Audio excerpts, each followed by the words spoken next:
Majority of Anderson's losses have come by knockout. Yeah. Just wondering, going into the fight, is that the sort of thing, do you look at those numbers or those statistics and sort of bear that in mind in your approach?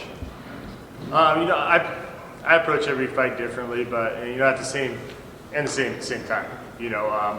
I like to go in there and implement my game plan, what I want to do. And so I know he's had a lot of knockout losses, and one thing that sticks out there is I hit hard. And if I connect, and that's one possibility, I could definitely put him away on the feet or get him in a position on the ground, start bringing down ground and pound. I've finished a lot of fights like that. So I definitely have power, and I have power in both hands. And so what makes that dangerous is my takedown ability too. If you think I'm going for a takedown, I'm putting hard punches in your face and vice versa. It's a tough style to figure out. I actually asked him the same question, but you have more experience in the Bellator cage than he does. The physical cage itself, the circular cage, the size and everything. Do you think that gives you any kind of advantage over him? Yeah, I think I just have more experience in general. I think I have twice the amount of fights he has, and so, yeah, being a veteran like that, but not just being a veteran in his prime. I'm a little older, but I'm in my prime right now, and that combination is dangerous, because I've been in there a million times. I feel comfortable in there now. There's no doubt anymore. There's nerves and all that kind of stuff, but I feed off that. And so, being a veteran, having that experience is huge. And I've been in bad spots and I've been in good spots. I've been in tons of 5-round fights. He can't say that. A lot of people, when they think of, especially a fighter's physical prime, it's generally, I guess, say mid-20s. Yeah. Any particular reason? What is it that makes you feel so good right now after all these years in the game? Yeah, I'm 38, but if you look at the higher weights, in UFC, Bellator, all that, a lot of them, the higher weights are older, and around my age, and so I don't know what that is, longevity for me is being consistent. I'm not one of those guys that has a fight and then falls off and you won't see him for 2 months. I'm back in the gym. I'm always training. Leading a healthy lifestyle. I like to have fun also, but and not a lot of stress and all that kind of stuff. And being a wrestler and not taking a lot of damage in fights also, can dictate where the fight goes. That's a big thing. So I think all those in combination, it has helped with my longevity.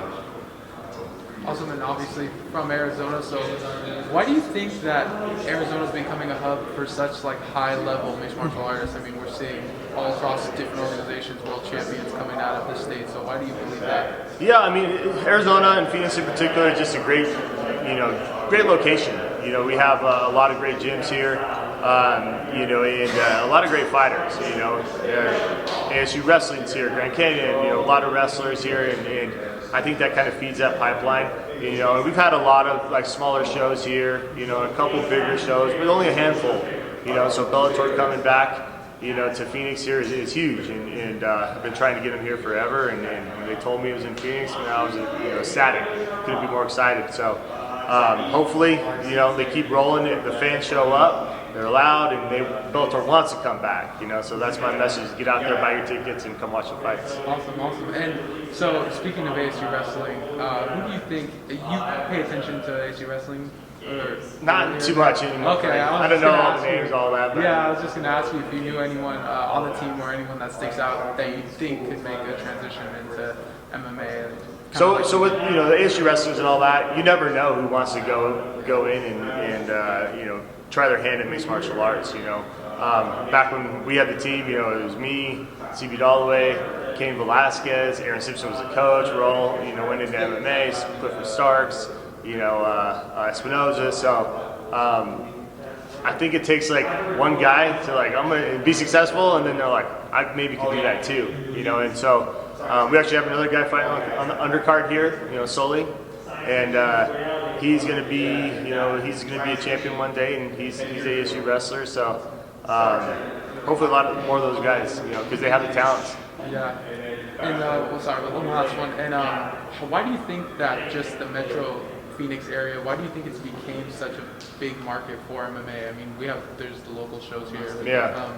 Why do you think that just became such a huge market? Obviously, we just talked about how the talent is coming out of here. But, yeah, I think Phoenix, we have a big Mexican culture here too, in boxing and everything like that, and mixed martial arts, and so, and pretty diverse, and I think just the location, being close to LA, Vegas, and good climate, a lot of people want to live here, and that brings fighters here, and got a bunch of good gyms here, so they want to go here and train with, champions or train, with us, whatever, so I think the combination of all of that, starts to build that up, and these shows, these smaller shows that have been here forever, and kind of prime that, for the bigger shows to come in and do well here, because people want to watch MMA and they show up to the smaller shows, so when a big show comes, they definitely want to, get tickets and go out there and support.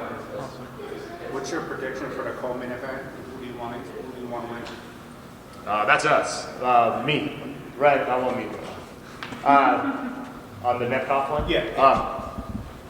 Yeah, I mean, for the Nemkov fight and all that, I'll take Nemkov. Just, opponent took it on short notice. Nemkov is very good. Want him to win too. Make it in the finals. He makes it to the finals, get redemption there, and fighting for the belt. So couldn't be any sweeter to come through all the way through a Grand Prix tournament after I lost to him, and end up beating him in the finals and going through a tournament to do it.